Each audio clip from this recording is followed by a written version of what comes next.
canal Cinecultura apresenta estrelas infantis que desapareceram completamente de Hollywood. Aqui, não apenas relembramos os rostos que marcaram época, mas mergulhamos fundo nas histórias que o brilho dos holofotes escondeu. Bastidores esquecidos, trajetórias interrompidas e verdades que Hollywood preferiu deixar trancadas nos arquivos da memória. Hoje vamos falar de um grupo muito especial, as crianças que encantaram o mundo. Seus rostinhos estavam em toda parte, capas de revistas, propagandas de cereais, vitrines de lojas, caixas de brinquedos. Elas eram adoradas, admiradas e, em muitos casos, tratadas como deuses em miniatura. Durante anos, essas estrelas mirins foram símbolos de alegria, inocência e esperança, principalmente em tempos difíceis, como guerras e recessões. Elas brilharam intensamente, como pequenas constelações no céu da cultura pop, mas então sumiram, sem explicação, sem despedida. Você já se perguntou o que aconteceu com aquele menino que você via na TV todo domingo? Ou com aquela garotinha dos filmes antigos, que parecia destinada a se tornar a próxima grande estrela do cinema? Algumas dessas crianças cresceram e foram descartadas pela indústria como brinquedos quebrados. Outras fugiram da fama, tentando desesperadamente recuperar uma vida que nunca puderam viver. Algumas enfrentaram o pior: abuso, solidão, drogas, esquecimento. Mas nem todas as histórias terminam em tragédia. Há também casos de superação, de reinvenção, de renascimento longe das câmeras. Neste vídeo, você vai conhecer as trajetórias dessas estrelas infantis que desapareceram de Hollywood, de forma trágica, silenciosa ou libertadora. Vamos explorar o que houve com seus sonhos, seus destinos e, acima de tudo, com suas vidas. Porque por trás de cada sorriso em close-up havia uma criança real. E por trás de cada criança, uma história que merece ser contada. Então sente-se, aperte o cinto da nostalgia e venha com a gente nessa viagem pelo lado mais humano e muitas vezes doloroso da fama. Este é o Cinecultura e essa é a história das estrelas que sumiram. Bob Driscoll, o garoto que um dia voou. Na década de 1940, Bob Driscoll era o rosto da inocência americana. Com feições angelicais e um talento natural, ele foi o primeiro ator mirim contratado diretamente pela Walt Disney Studios, símbolo de uma geração de ouro que cresceu sonhando com magia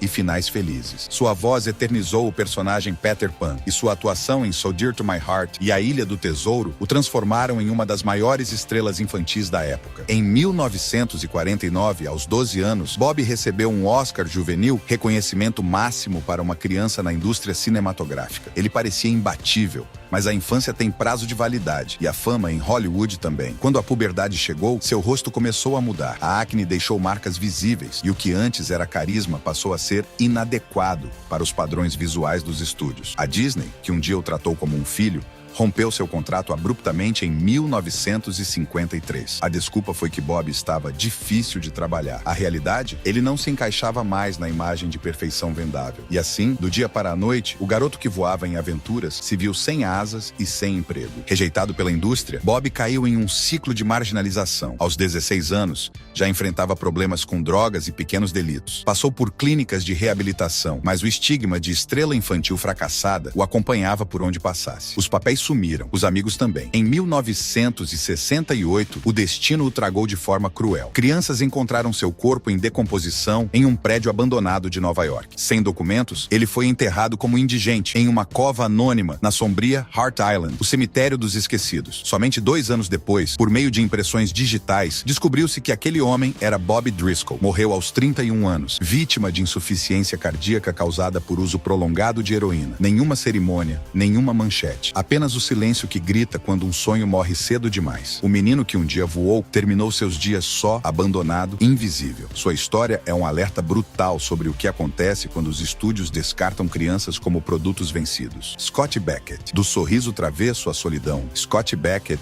nasceu para a comédia, literalmente. Com seu boné virado de lado e aquele sorriso travesso, foi um dos membros originais do elenco de Our Gang, conhecido no Brasil como Os Batutinhas, e logo se destacou como um dos talentos mais naturais da turma. Ainda criança, interpretou versões jovens de astros como Spencer Tracy e Frederick March, e brilhou como o pequeno Al Jolson no filme The Jolson Story. Enquanto o público o via como a imagem da alegria e da espontaneidade, Scott vivia uma realidade emocionalmente instável. A morte de seu pai, quando ele tinha apenas 14 anos, foi um golpe profundo. Sem estrutura emocional e com o peso da fama nas costas, ele começou a afundar em um ciclo de dor, dependência e descontrole. Durante os anos 1950, sua vida virou uma montanha-russa de prisões, casamentos desfeitos, episódios de embriaguez pública e escândalos. Era o retrato de um talento precoce incapaz de lidar com o peso da expectativa. Enquanto muitos acreditavam que ele faria uma transição bem-sucedida para papéis adultos, sua reputação foi manchada por constantes problemas legais e episódios erráticos. Em maio de 1968, em circunstâncias misteriosas, Scott foi internado em uma casa de repouso após ter sofrido uma surra grave. 2 dias depois, foi encontrado morto em seu quarto. A causa oficial da morte foi listada como overdose de barbitúricos, possivelmente intencional. Ele tinha apenas 38 anos. Scott Beckett foi enterrado em relativo anonimato. O menino alegre que arrancava risadas nos anos 1930 terminou seus dias sozinho, sem manchetes, sem despedida, esquecido por uma indústria que um dia o celebrara. Brandon D. Wilde, o talento interrompido. Com olhos intensos e uma voz que transmitia vulnerabilidade genuína, Brandon D. Wilde conquistou o mundo com sua frase inesquecível: Shane,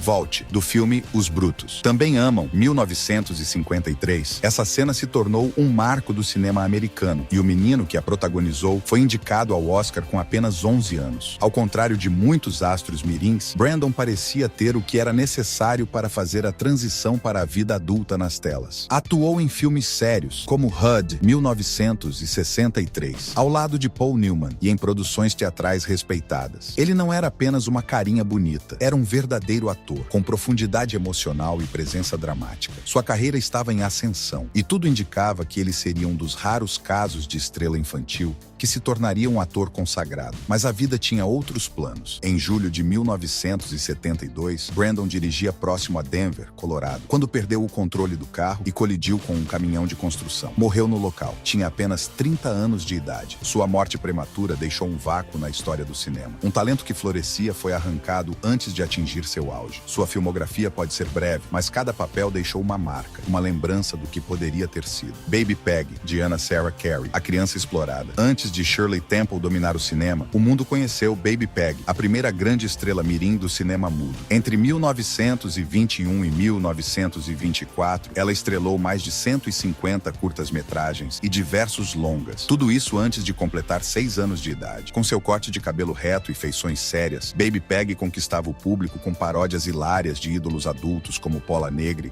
e Rudolph Valentino. Ganhava até $1.500.000 por ano, valor astronômico para a época. Seu sucesso sustentava toda a sua família, mas a realidade era cruel. Seu pai a forçava a trabalhar até 8 horas por dia, 6 dias por semana. Ela não tinha amigos, não frequentava escola e jamais recebeu qualquer parte de seus lucros. Quando chorava de exaustão no set, os assistentes de filmagem pressionavam cubos de gelo contra seu rosto para fazê-la parar. Em 1925, uma disputa entre seu pai e os produtores fez sua carreira desmoronar. A fortuna acumulada foi completamente perdida em maus investimentos. Aos 7 anos, ela já estava falida e acabada para os padrões da indústria. A família a forçou a trabalhar no vaudeville para pagar as contas até que a Grande Depressão cortasse essa fonte de renda também. Mais tarde, já adolescente, mudou seu nome legal para Diana Sarah Carey em uma tentativa de apagar o passado que a assombrava. Por décadas, viveu no anonimato, lutando para compreender os abusos de sua infância. Mas, em seus anos finais, renasceu como autora, historiadora e ativista. Escreveu livros sobre a exploração de atores mirins e se tornou uma voz firme em defesa de crianças artistas. Diana viveu até os 101 anos, falecendo em 2020.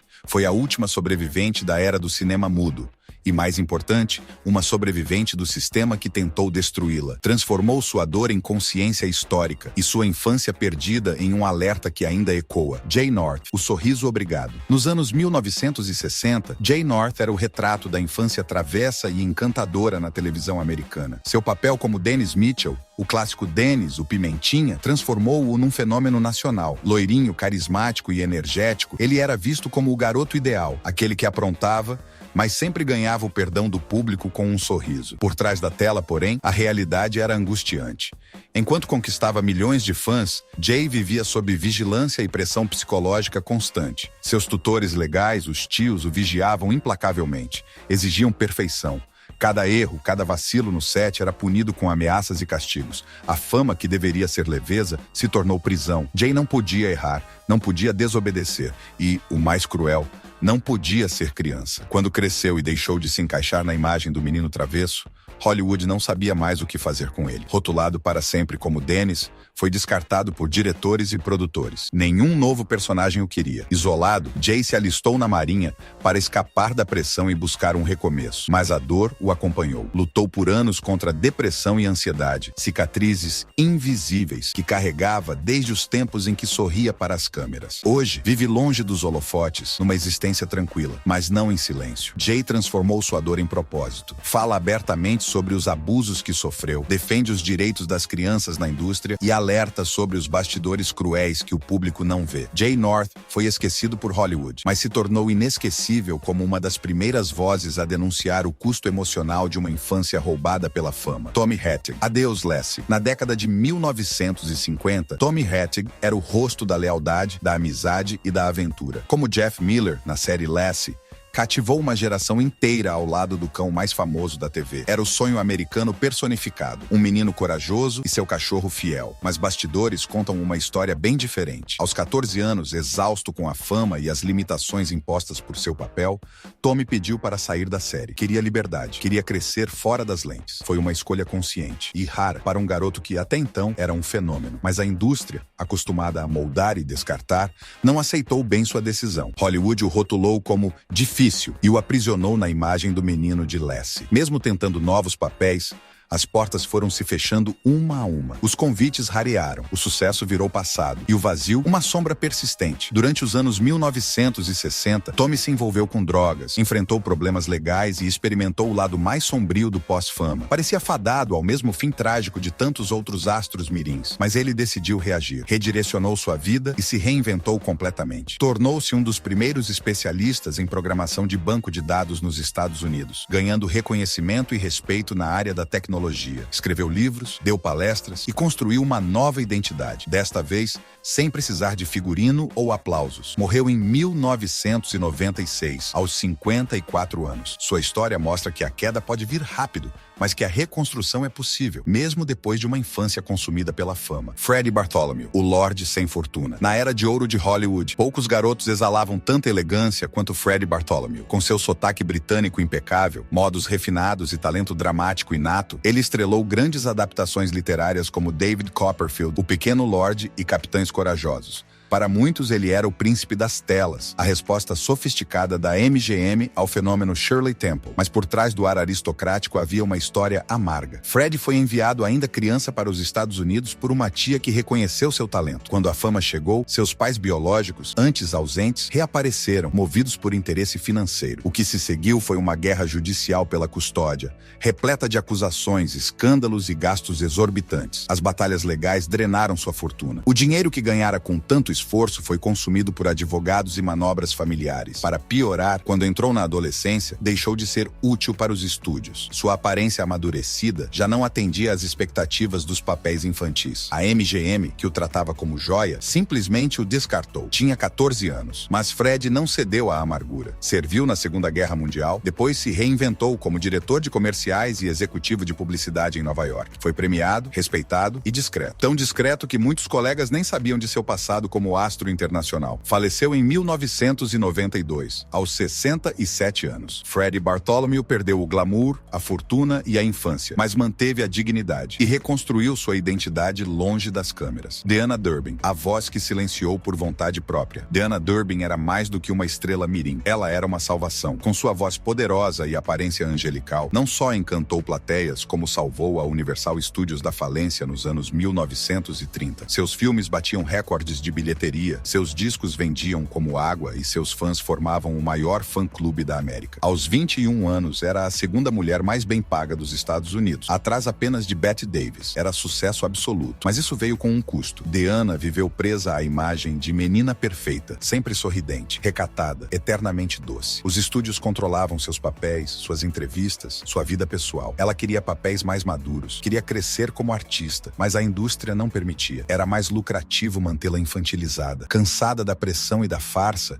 em 1949, aos 27 anos, Deanna fez o impensável. Abandonou Hollywood no auge, recusou contratos milionários, saiu sem escândalos, sem despedida. Mudou-se para a França, casou-se e passou os próximos 64 anos no mais absoluto anonimato. Recusou entrevistas, aparições públicas, convites para retorno. Quando finalmente falou, décadas depois, resumiu tudo com uma frase sincera e definitiva: "Nunca fui feliz em Hollywood. Não conseguia lidar com a irrealidade da vida que esperavam que eu vivesse." Deanna Durbin faleceu em 2013, aos 91 anos. Sua escolha radical foi uma forma de resistência. Ao calar a própria voz nos palcos, gritou algo que ecoa até hoje: "Sucesso sem liberdade não é felicidade." Margaret O'Brien, o adeus suave ao palco. Durante a década de 1940, Margaret O'Brien brilhou como uma das atrizes mirins mais talentosas de sua geração. Sua performance em Meet Me in St. Louis, ao lado de Judy Garland, comoveu plateias ao redor do mundo. Mesmo tão jovem, era capaz de expressar tristeza, medo e alegria com uma naturalidade surpreendente. Sua atuação lhe rendeu um Oscar juvenil, consolidando seu lugar entre os grandes nomes da era de ouro de Hollywood. Diferente de muitos colegas que tentaram manter a fama a qualquer custo, Margaret fez algo raro. Soube reconhecer o momento de parar. Quando os papéis começaram a escassear e a indústria passou a olhar para novas faces, ela optou por um caminho discreto. Não se apegou aos holofotes, nem protagonizou manchetes desesperadas por atenção. Casou-se, teve filhos e escolheu uma vida fora da pressão dos estúdios, mas sem nunca negar sua história. De tempos em tempos apareceu na TV e no teatro. Por prazer, não por necessidade. Sempre com dignidade, sempre com respeito pela própria trajetória. Hoje, aos mais de 80 anos, Margaret O'Brien é uma das poucas estrelas infantis da era clássica ainda vivas. Participa de festivais de cinema, encontros com fãs e eventos de preservação histórica. Seu sorriso gentil continua encantando o público que a conheceu décadas atrás. E agora também uma nova geração que descobre sua arte. Sua jornada prova que é possível sair do palco com leveza, sem escândalos, sem traumas, e ainda assim deixar um legado que jamais se apaga. Gloria Jean, da fama à simplicidade, por escolha. Nos anos 1940, Gloria Jean era a promessa da Universal Studios. Com uma voz doce de soprano e um carisma espontâneo, foi vista como a herdeira natural de Deanna Durbin. Atuou em mais de 20 filmes antes dos 21 anos, protagonizando comédias musicais leves e adoradas. Mas o público mudou, os musicais perderam força, e os executivos do estúdio decidiram não renovar seu contrato. Foi um daqueles momentos em que a indústria vira as costas, mesmo para quem a sustentou por anos. Gloria, porém, não entrou em negação. Entendeu que o tempo de sua carreira no cinema havia passado. Ao invés de se prender a papéis pequenos ou mendigar espaço,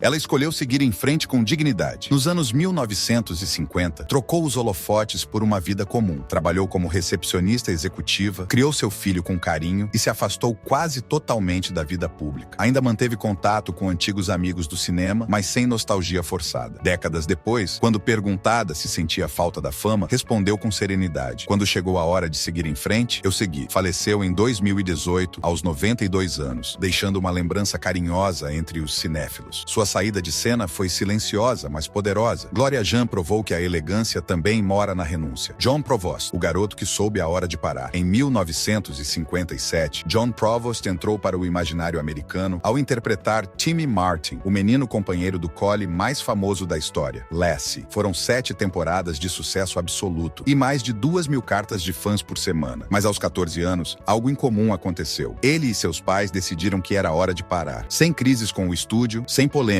apenas uma percepção madura de que aquele ciclo havia se encerrado. John ainda tentou alguns papéis no cinema e na TV, mas logo entendeu que Timmy era um personagem difícil de superar. E ao invés de tentar apagar o passado ou se frustrar com a comparação, tomou um novo rumo. Longe da atuação, entrou no setor imobiliário no norte da Califórnia, onde construiu uma vida estável, longe dos holofotes. Casou-se, teve filhos e nunca negou sua trajetória. Ao contrário, escreveu um livro de memórias com o título irônico Timmy's in the Well, frase que muitos pensam ter sido dita na série, mas que na verdade nunca apareceu nos roteiros originais. Hoje, aos mais de 70 anos, John aparece em convenções e encontros de fãs, sempre com humor e gratidão. Sua história mostra que é possível encerrar um capítulo com afeto, sem amargura, e seguir adiante com paz no coração. Claude Jarman Jr., da tela para o mundo real. Em 1946, Claude Jarman Jr. comoveu plateias com sua interpretação em The Yearling, atuando ao lado de Gregory Peck. Beck. O menino do interior que criava um veado órfão encantou o público e os críticos, rendendo a ele um Oscar juvenil aos 12 anos. Era o tipo de estreia que costuma moldar um astro, mas Claude não seguiu o roteiro tradicional. Atuou em mais alguns filmes, incluindo o elogiado Intruder in the Dust, mas ainda adolescente, percebeu que sua vida não precisava se limitar aos estúdios. Voltou para o Tennessee, onde completou o ensino médio e viveu entre colegas comuns, longe do glamour de Hollywood. Frequentou a Universidade Vanderbilt, serviu na Marinha e, anos depois, surpreendeu novamente ao retornar ao mundo do cinema. Não como ator, mas como gestor. Claude se tornou diretor executivo do Festival Internacional de Cinema de São Francisco, cargo que ocupou por mais de 15 anos, promovendo novos talentos e contribuindo com a preservação do cinema clássico. Hoje, aos 89 anos, leva uma vida tranquila com a família. De tempos em tempos participa de eventos e concede entrevistas sobre sua passagem marcante pelas telas. Mas seu foco sempre foi a vida real, aquela que começa depois que as câmeras se desligam. Sua história é uma lição de sabedoria precoce. Saber parar não é desistir, é amadurecer. Shirley Temple, da menina dos cachos à mulher de estado. Shirley Temple não foi apenas uma estrela mirim, ela foi um símbolo nacional. Durante os anos sombrios da Grande Depressão, enquanto a economia dos Estados Unidos afundava e as famílias viviam com o mínimo, havia um pequeno raio de sol nos cinemas. Uma menina de cachos dourados, sapateado encantador e sorrisos que pareciam mágicos. Aos 7 anos de idade, seu nome impulsionava vendas de bonecas, livros, roupas, canecas e até produtos alimentícios. Era um império de imagem e ela estava no centro. Ganhava mais de $50 mil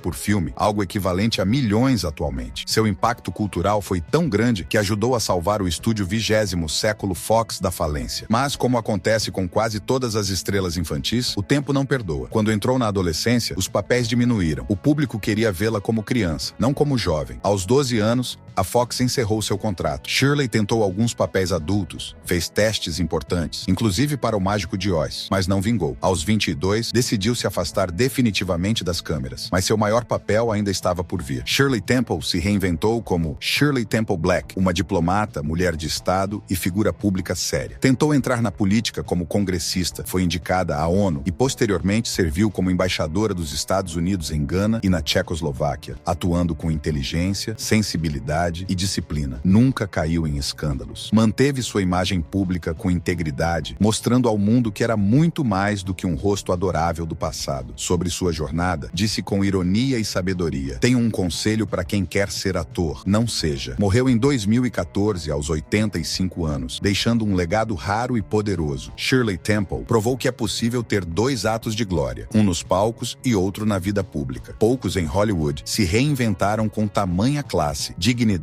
e propósito. Bonita Granville, da ficção ao comando. Bonita Granville começou sua carreira onde muitas estrelas infantis terminam, interpretando o lado sombrio da infância. Sua performance como a manipuladora Mary Tilford em These Three, 1936, foi tão intensa que lhe rendeu uma indicação ao Oscar com apenas 13 anos. Um feito raro, ainda mais para uma atriz mirim, interpretando uma personagem cruel e complexa. Depois, brilhou em outro formato, como Nancy Drew, a esperta detetive adolescente, protagonizando uma série de filmes que mostravam sua versatilidade e carisma. Mas, à medida que os holofotes da infância se apagavam, Bonita não tentou desesperadamente segurá-los. Ela fez algo revolucionário para a época. Foi para os bastidores. Em 1947, casou-se com Jack Rather, empresário do setor de petróleo e produtor de televisão. Juntos, fundaram a Rather Corporation, que se transformaria em um império de mídia e hospitalidade. Bonita deixou de ser apenas atriz. Assumiu o cargo de produtora executiva, liderando projetos e definindo estratégias em uma indústria ainda majoritariamente comandada por homens. Teve papel decisivo no desenvolvimento de séries como Lassie, participando diretamente na criação de conteúdo e na formação de novos talentos infantis, ajudando outros a viverem o que ela mesma viveu, mas com mais proteção. Faleceu em 1988, mas deixou uma herança muito além de sua filmografia. Bonita Granville mostrou que a transição da frente para trás das câmeras pode ser um ato de poder. Uma criança atriz que virou executiva de sucesso. Uma mulher que soube liderar e reinventar no coração de Hollywood. Kevin Corcoran, do rosto da Disney ao poder nos bastidores. Na era dourada da Disney, Kevin Corcoran era um rosto familiar para milhões. Conhecido como Moochie, ele era o típico garoto americano dos anos 50 e 60. Sardento, alegre, bagunceiro e adorável. Atuou em clássicos como Old Yeller, Swiss Family Robinson e The Shaggy Dog, além de participar regularmente do Mickey Mouse Club. Mas Kevin, ao contrário de muitos de seus colegas, tinha tinha plena consciência de que o tempo diante das câmeras era limitado. Em vez de tentar manter a carreira de ator à força, preferiu se reinventar de forma inteligente. Estudou artes cênicas, se formou e voltou para Hollywood, só que agora atrás das câmeras. Trabalhou como assistente de direção e produtor em séries de sucesso como Baywatch, Quantum Leap e Murder, She Wrote. Discreto, eficiente e respeitado, Kevin construiu uma segunda carreira sólida e silenciosa. Seu passado como ator mirim lhe dava uma vantagem incomum. Ele sabia como lidar com jovens artistas, compreendia suas inseguranças e sabia proteger seus espaços. Foi mentor e referência para muitos. Morreu de câncer em 2015, aos 66 anos. Não teve homenagens grandiosas, nem tributos espalhafatosos, mas deixou uma marca profunda e respeitável. Kevin Corcoran é o exemplo de como o sucesso pode e deve ser multifacetado. Ele brilhou onde poucos olharam, nos bastidores. Johnny Crawford, o rifle e a música. Em The Rifleman, Johnny Crawford foi o garoto que ajudou a redefinir a relação pai e filho no faroeste americano. Interpretando Mark McCain, dividiu a tela com Chuck Connors durante 5 temporadas, emocionando famílias com sua doçura e maturidade precoce. Mas Johnny não era feito apenas de roteiro e atuação. Tinha alma musical. Quando os papéis começaram a rarear, não se desesperou. Migrou para a música com naturalidade. Teve hits como Cindy's Birthday e Rumors, que entraram no top 40 da Billboard. Mais tarde, mergulhou na música vintage, sua verdadeira paixão. Montou uma orquestra dedicada às canções dos anos 1920, 30 e 40, revivendo uma era que muitos haviam esquecido. Sua arte, agora menos comercial, passou a ser movida por amor, não por status. Nos últimos anos de vida, enfrentou o Alzheimer com bravura e apoio da família e dos fãs. Faleceu em 2021, aos 75 anos, deixando para trás não só lembranças de um tempo dourado da televisão, mas também um exemplo de integridade artística. Johnny Crawford não desapareceu, apenas escolheu outro palco, onde o som de sua alma pudesse ser ouvido com mais clareza. Beverly Washburn, sem amargura, apenas verdade. Beverly Washburn pode não ter sido uma superestrela, mas teve algo raro: estabilidade. Nos anos 1950, era uma das atrizes mirins mais requisitadas da televisão. Participou de séries como The Lone Ranger, Leave It to Beaver e Dragnet, além de filmes como Shane e o inesquecível Old Yeller. Seu dom para cenas emocionantes, principalmente aquelas que exigiam lágrimas reais, a tornava uma escolha frequente para papéis dramáticos. Mas, como quase todos os atores mirins, viu as ofertas diminuírem com o tempo. O que diferencia Beverly de tantas outras é a maneira como ela encarou esse processo com maturidade. Em vez de forçar a permanência no meio, recuou com elegância. Manteve contato com o público por meio de convenções, entrevistas e, principalmente, um livro de memórias sincero e tocante chamado Lágrimas Reais. Ali compartilha sua jornada sem sensacionalismo. Fala da pressão, dos bastidores e também das alegrias. Tudo com verdade e equilíbrio. Hoje vive tranquila em Las Vegas. Não amarga o passado, não dramatiza o presente. É respeitada por colegas e admirada por fãs de todas as idades. Sua trajetória é uma lição silenciosa, mas poderosa. Nem toda saída precisa ser dramática. Às vezes, crescer é apenas mudar de papel. Jack Coogan, o menino que mudou a lei. Muito antes de os estúdios criarem franquias milionárias com personagens infantis, Jack Coogan já era um fenômeno global. Descoberto por Charlie Chaplin aos 7 anos, brilhou no clássico O Garoto, 1921, onde interpretava um menino de rua com tanta emoção que plateias ao redor do mundo se emocionaram com suas lágrimas e sorriram com sua travessura. O sucesso foi instantâneo. Jack se tornou o primeiro astro infantil verdadeiramente comercializado da história do cinema. Seu rosto estava em lancheiras, cadernos, brinquedos, figurinhas, bonecos e até cereais matinais. Tudo vendia mais com a imagem de Coogan, mas a fama não o protegeria.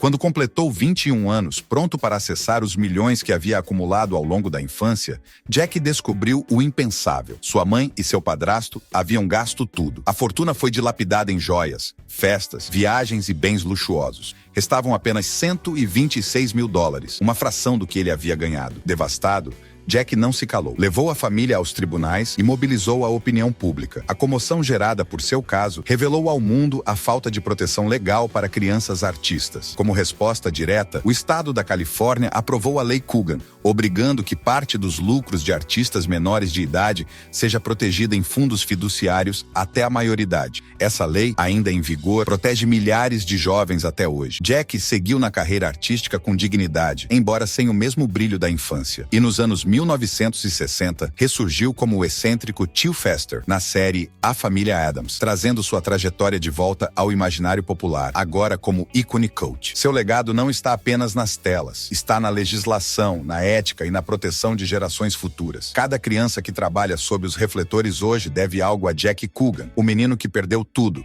mas transformou sua dor em um avanço histórico. Martin Stephens, a criança que desapareceu na névoa. Nos recantos mais sombrios da memória cinematográfica, existe um olhar que ainda assombra. Martin Stephens. Ainda criança, ele se tornou a imagem perfeita da inocência corrompida, da ameaça silenciosa. Em A Vila dos Condenados, 1960, seu personagem liderava uma inquietante legião de crianças telepáticas de cabelos platinados e olhos vidrados, criaturas tão angelicais quanto perturbadoras. No ano seguinte, em Os Inocentes, 1961, viveu Miles, um menino possuído por espíritos, em um dos filmes mais densos do horror psicológico britânico. Martin era diferente. Ele não apenas interpretava, ele hipnotizava. Sua habilidade de manter um controle emocional frio e intenso, sem exageros infantis, era algo raro até entre adultos experientes. Ele parecia ter nascido para os papéis mais complexos. E então, sumiu, sem escândalos, sem brigas públicas, sem escorregões, apenas desapareceu. Depois de alguns filmes e papéis marcantes, Martin tomou uma decisão silenciosa, porém definitiva.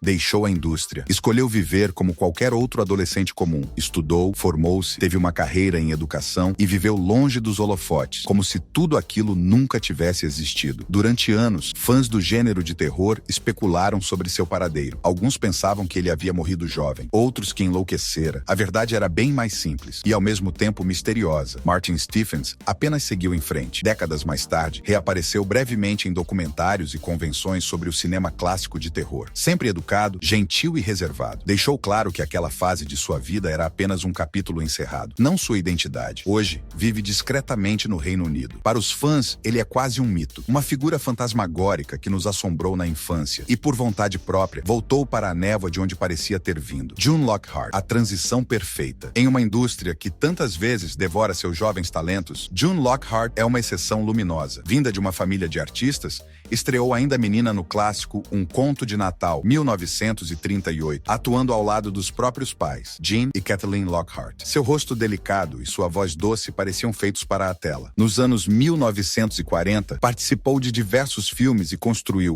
passo a passo, uma base sólida para o que viria a ser uma das carreiras mais longas e estáveis da televisão americana. Mas foi a televisão que a eternizou, não como estrela mirim, mas como símbolo de sabedoria, acolhimento e força feminina. Encarnou a figura materna idealizada em duas das séries mais emblemáticas dos anos 1950 e 60, Lassie e Perdidos no Espaço. Seu papel como a doutora Maureen Robinson, na segunda série, quebrou padrões de gênero ao retratar uma mulher forte, inteligente e autônoma, muito além do estereótipo da mãe de família. June se tornou mais que uma atriz. Foi porta-voz da educação científica e defensora das mulheres na ciência, a ponto de receber a medalha da NASA por sua colaboração com o programa espacial, algo inédito para alguém do meio artístico na época. Mas o mais impressionante não é sua longevidade, é a integridade com que atravessou 9 décadas de carreira. Nunca envolvida em escândalos, nunca esquecida, June Lockhart permaneceu como um farol estável em meio à instabilidade hollywoodiana. Hoje, aos 99 anos, continua lúcida, ativa e presente. Participa de convenções, concede entrevistas e guarda, em sua memória viva, segredos e histórias de toda uma era que quase ninguém mais pode contar. Enquanto tantas estrelas infantis caíram em silêncio, June continuou, não como uma sombra do que foi, mas como uma presença viva, inspiradora, resistente, uma ponte entre a era dourada e o presente, e um lembrete de que às vezes é possível crescer em Hollywood com classe. A fama chegou cedo demais para essas estrelas. Algumas brilharam intensamente e depois foram engolidas pela escuridão. Outras escolheram sair de cena em silêncio, em busca de uma vida que não estivesse à venda. Houve quem tenha renascido longe dos estúdios, e também quem tenha sido esquecido por completo, mas todas, sem exceção, carregaram nos ombros o peso de uma infância vivida sob holofotes. Enquanto o mundo via sorrisos e aplausos, elas enfrentavam pressões, traumas e decisões difíceis demais para tão pouca idade. Algumas venceram, outras resistiram e algumas simplesmente desapareceram. Mas cada uma dessas histórias revela um lado da indústria que raramente é mostrado, o lado em que a fama cobra um preço alto e nem sempre paga em aplausos. Se essas trajetórias te tocaram de alguma forma, deixe seu like, Inscreva-se no canal e ajude a manter viva a memória dessas figuras que marcaram época. E conta pra gente nos comentários, qual dessas histórias mais mexeu com você e qual outra estrela infantil do passado você gostaria de ver por aqui em um próximo vídeo? Nos vemos no próximo mergulho pelas histórias ocultas de Hollywood.